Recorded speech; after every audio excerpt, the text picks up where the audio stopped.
Make no mistake, there will be consequences, unintended and not, from rupturing the settled global flow of goods and capital, from which the world has greatly benefited since the 1970s ended. Taking this rupture to heart and Trump's likely pressure on Fed policy to bring it on side, including a weaker dollar, means the late 1960s as analog today is becoming more evident.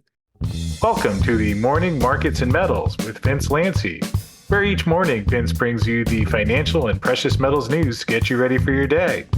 And now, here's Vince. Good morning, everyone. I'm Vince Lanci.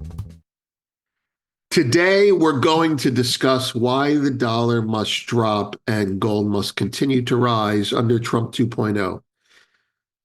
We also are going to include, for premium subscribers, more in-depth excerpts from the recent UBS gold comments post-election. Basically, it's going to be in full at the bottom for you. Let's start with the markets. The dollar is down 2. I'll let you look at the gold chart there while we're doing this, right? The dollar is down 2. Well, unchanged now, 106.63. 10-year yields are down almost 2 basis points at 439. The S&P 500 is up 10 and change at 59.28. Remember, NVIDIA's earnings came out. They were good, they were bad, but they were all within the range. The VIX is 1670, down 45. Gold is 2664, up 14 and change, off the highs of the evening. Silver is 3103, up 19, holding closer to the highs, I believe. Copper is 411 and change, down a penny and a half. WTI is 70.45, up 110. Natural gas is 319, up 10. Okay. I haven't been focused on natural gas. Natural gas has been strong because of the Russia-Ukraine thing. More than oil, natural gas is disrupted. I can't believe I just spaced on that. Bitcoin, 97,500. A stone's throw, half of a God candle to 100,000. I hope Yellow is ready for a vacation. Ethereum, 3,300, up 7%. I guess there's going to be an Ethereum spot ETF announcement soon. Palladium is up $2, 1025. Platinum is 959, down $2. Gold, silver is basically unchanged. And grains, 992, unchanged for soybeans, 424, unchanged for corn, and up a penny and a half, 571 in wheat, which is also the geopolitical commodity right now with Russia. Russia's wheat, Europe's wheat. Europe's output of wheat is weak. Russia's is more important. And there you have it. And that's the world. Wheat is the world right now. It just is. Okay, so let me find where I'm supposed to be here. There's the front page. We did a post a couple days ago. Fort Knox holds nothing but moths and IOUs. And we put some more material in that and posted a version of it on Zero Hedge. Well, there you have it. We threw in some Zoltan Pozar. We connected some dots there. Anyway, so that's unlocked. Special, Trump's return is the death of globalism. We're going to touch on that in context of this whole conversation that I'd like to have today. All right. Next, the discussion. I don't have any charts today. I'm trying to do this in one take. Yesterday, we put out a report, and I mentioned that in the death of globalism. T.S. Lombard, broke down a report yesterday on Trump 2.0 and the death of globalism. It anticipates a recalibration of monetary policy. They do, that report, to align with Trump 2.0's administration's focus on production and trade, exporting. Trump's influence on the Federal Reserve is expected to push for a weaker dollar, reverting decades of strong dollar advocacy that began during Reagan's tenure, we wrote.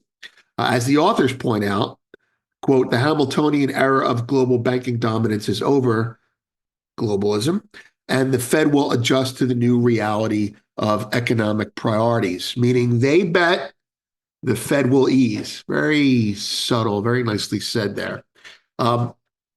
Okay, so here's a longer quote from that report from them, from Stephen Blitz and Grace Fenn. Make no mistake, there will be consequences, unintended and not, from rupturing the settled global flow of goods and capital, from which the world has greatly benefited since the 1970s ended. Taking this rupture to heart and Trump's likely pressure on Fed policy to bring it on side, including a weaker dollar, means the late 1960s as analog today is becoming more evident. That's such a great statement. Uh, and I want to build on that from the perspective that I have, Goldfix readers have, and viewers have, uh, to try and flesh that out a little bit for you. So let's go. All right. So I already read that. I already read that part there. So let's go. The bottom line and all that stuff there, that T.S. Lombard said, and what I'm about to say and what I'm about to spell out, hopefully in a way that we can all understand and feel, is that the dollar has to go down for Trump 2.0 in order for him to get his way, and we need him to get his way. Okay, so here we go down the path. First of all, my background is working class, like real working class, not suburban working class, working class. And so as a kid, I experienced these things and then learned about them in college.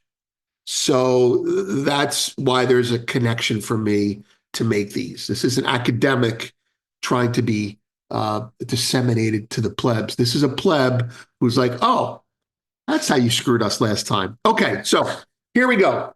Number one, nobody trusts us anyway. Nobody trusts us now, I should say.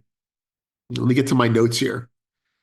That means no one will lend anybody money anymore, not just us.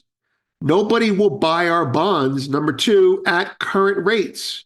We see that, right? That the result of which is higher rates to borrow or lower standards of living, and we do without. You buy less stuff. No different than a teenager who's overspending. Number three, no credit means all deals must be done cash only. Now, if credit is no good, all business must be settled in 30 days, internationally speaking, right? If there's no more credit cards, then there's only cash on the barrelhead or 30-day settlements, which is, by the way, when I say current accounting, or anyone like a Luke Groman who talks about current accounting a lot, says current accounting, you're talking about 30-day settlement. We're talking about an American Express card. You have to pay it off in full in a month. Number four, no credit also means no use for our bonds. There is no use for our bonds in trade. Now, I'm taking it to an extreme so you can see this here. If they're not lending us money, they're not buying our bonds. And they used to use our bonds as collateral for trade. See, bonds and the dollar, just a beautiful little marriage there. You see, they hold our bonds as a store of value instead of gold. And the bonds throw off dollars. They give birth to dollars, which they use to buy stuff. Okay. So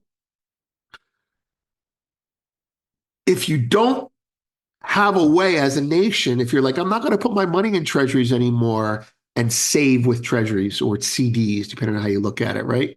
Uh, what I'm going to do is I'm going to find something that's neutral that we can all agree on, that if I ever have to, I can pay them in it. We need a new store of value. The next dot to connect all these, the next number, we need to make and sell actual stuff to pay down our debt. Your teenager, her credit's no good for you anymore, or his credit. We don't want to offend anyone, right? Credit's no good for her anymore. You say to them, go out and get a job. You owe me money for this iPhone I just bought you. Go out and get a job. Create value. Sell lemonade. I don't care what you do. Just earn money by getting people to buy something from you. That means we need to make stuff again and not shuffle money around in finance. Either way, we have to stop spending on stuff, right? The teenager, and start making stuff to earn money back to pay debts to our dads. And that means manufacturing. And that means exports. We need to make stuff. We got to sell it to someone. We need to sell stuff to other people.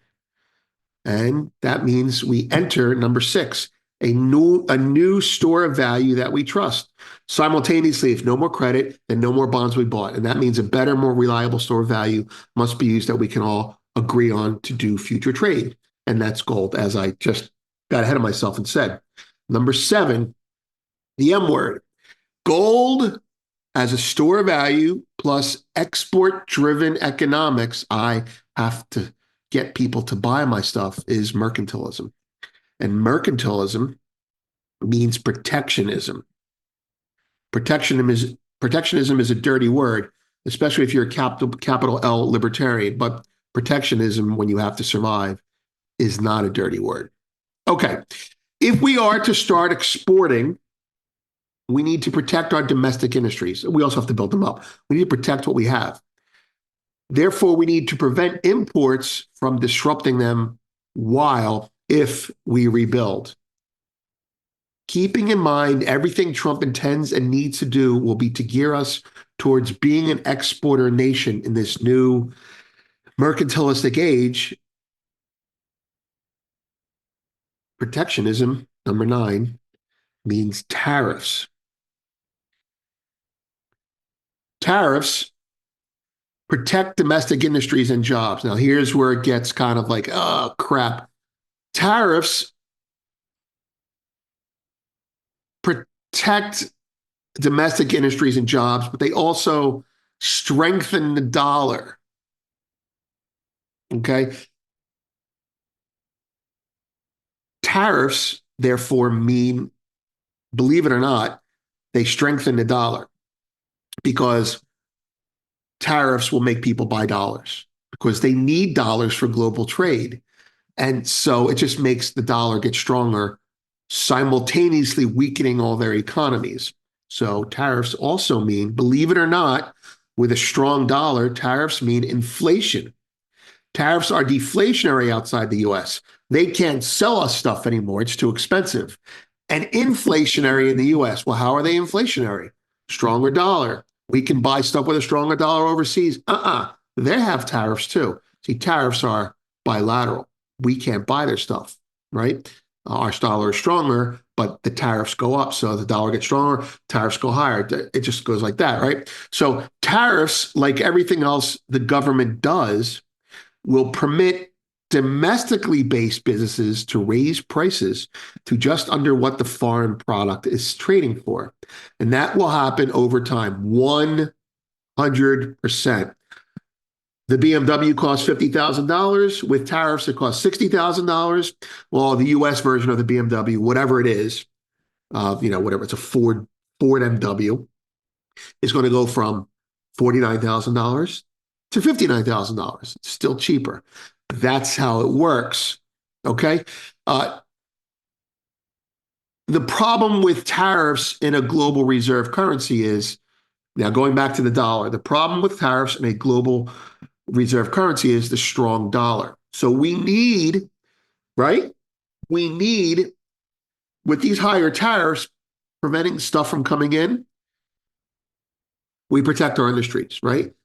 Right. So our domestic demand is taking stuff from the industries, right? And now we also need to export things, right? And in order to do that, we need the weaker dollar. And how do you weaken the dollar so that everyone's trading with everyone again? It's domestic inflation and foreign deflation. What we want is domestic inflation to come down and foreign deflation to come down as well. So we weaken the dollar. If we weaken the dollar, then they're more likely to have more dollars to buy more of our stuff. Okay. Put more concisely, the one thing that gets in the way of all this is the US dollar getting stronger due to tariffs will make it very hard to hit our export numbers, right? We're rooting for Trump in this conversation. To counterbalance that, remember, all these tariffs are fiscal, right? We need monetary policy to soften the dollar's rise and preferably to make it drop. So enter the Fed. That's where the Fed comes in. Fiscal policies enacted by Trump must be met with monetary policies if the plan is to work in rebooting the US as a manufacturing and exporting power. We need a weaker dollar. So now you have tariffs creating inflation for us domestically. Think about this, because companies are like, I mean, call it price gouging. It's not, but call it price gouging if you want to. If you want to be, completely tax and spend Democrat, call it price gouging. It's not. It's basically it's free market. It's the free market. You can't stop a free market, and so prices go up for us over time. Right? You get a $50,000 Ford Pinto that blows up on impact, and we need to weaken the dollar. And weakening the dollar doesn't make us buy stuff overseas because the tariffs are still there. Weakening the dollar makes it easier for them to buy stuff from us, and they all have dollars. Right? They may not have treasuries as many anymore, but they still all have dollars. So if it works, if the Fed reducing the dollar strength while we support our manufacturing, we will have more inflation for a while, possibly a very long while. Remember, T.S. Lombard said it's the 60s. So remember those three inflationary bumps, 60s, 70s, 70s. Maybe we're not in 1975. Maybe we're in 1971. And it could get a lot bigger on the inflationary side. Anyway, we have, as I said before, we have more inflation for a while as we retool our economy to become the monster we need to be to pay down the deficit. All it really means is we're going to go out and get a job as the teenager that's overspent, right? And instead of getting $50 an hour, right, we're going to go out and get a job for $5 an hour and work 10 times as hard. Inflation is just like getting underpaid for the work that you're doing. Same idea. Otherwise, we're done for. So, mercantilistic age. We need to make stuff and get other people to buy it. Tariffs are needed to protect our industry while, if we rebuild, assuming that we're going to do that for a while, we have inflation. And then we have a new economy that's a return to World War II economy, because we're probably in World War III right now, economically, where we're manufacturing and exporting our way out of things. And affluence and wealth will be created for the next generation. So if you were told that we must have inflation now, as I'm saying, in order to retool our economy to become the exporting nations we need to be, to avoid global, I'm looking at my notes now, to avoiding global war, and you were a patriot, you'd say, if you were talked to like an adult, which you're never going to be, except maybe for here once in a while, if you were talked to like an adult and said, we must sacrifice now for the future,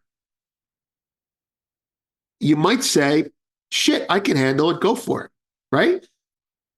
But we can't tell the boomers that. Not because they won't do it. Most of them won't do it. I know this. Most of them would do it. But we need them to vote for us to get elected. And that's why it never happens.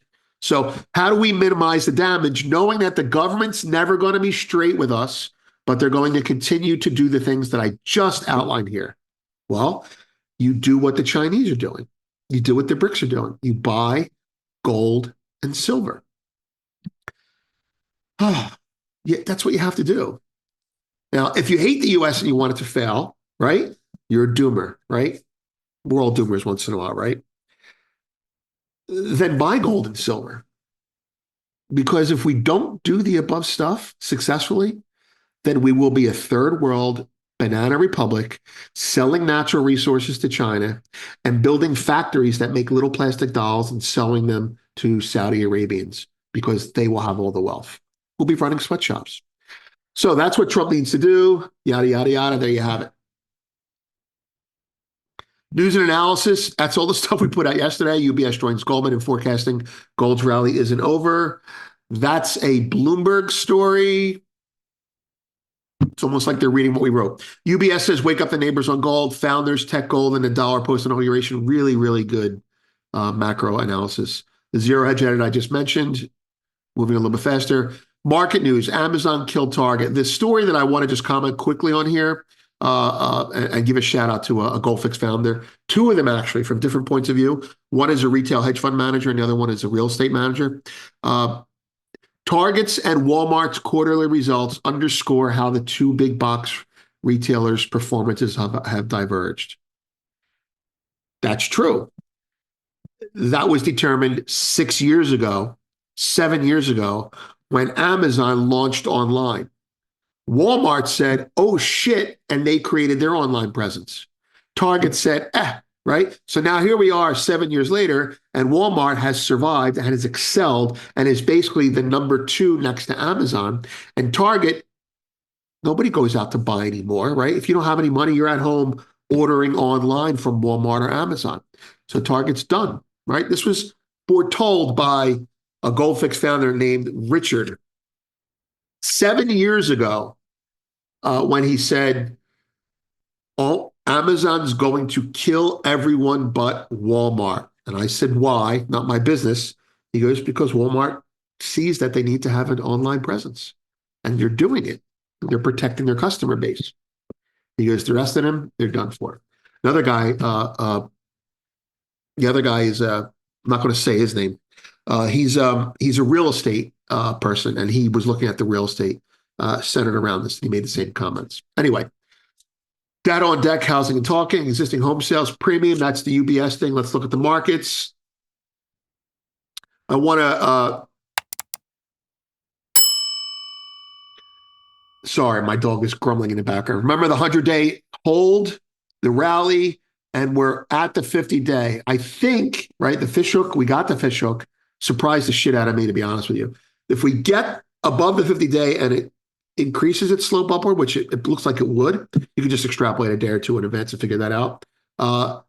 You're probably going to run through this area. I don't know that you will, but you probably could, which brings us to silver. If you're a technician, you're seeing this as well, right? And silver, we're not near the 50-day. So everyone will, my dog's barking, everyone will continue, everyone that's purely technical will continue to short silver, especially if the 50-day turns down. So the question is, who wins? The sellers of silver or the buyers of gold? Well, if the buyers of gold win, one day you just wake up and silver just tears the faces off of everyone, 5% higher, 10% higher. And if gold doesn't rally, you will see silver crack the 100-day. And that's it. If you're bullish gold, buy silver, but be patient. If you're bearish gold, sell silver. And that's it for today. Have a great day. Well, thanks for watching this morning's Markets and Metals with Vince Lanci. I sure hope you enjoyed the show, which was brought to you today by Fortuna Mining, who just released their third quarter earnings last week and came back with a record quarter, especially with the elevated gold price. Fortuna Mining had record attributable earnings of $50.5 million and also free cash flow of $56 million in the quarter. And perhaps even more significantly, as they are nearing completion of their Lindero leach pad expansion program, Jorge Ganoza mentioned in our call last week that between Lindero and the phasing out of their San Jose mine, they may be looking at $150 to $200 less in all-in sustaining cost going into 2025. So a great quarter for Fortuna, a lot to look forward to going forward. And I'll link the end of this call to the call we did with Fortuna last week if you would like to find out more. So thanks again to Fortuna. Thanks to you for watching. Appreciate you being here, and we'll see you again tomorrow. Please note that this video is not intended as legal licensed financial trading advice and is to be used for informational purposes only. Please contact your financial advisor before making any decisions, and thanks for watching.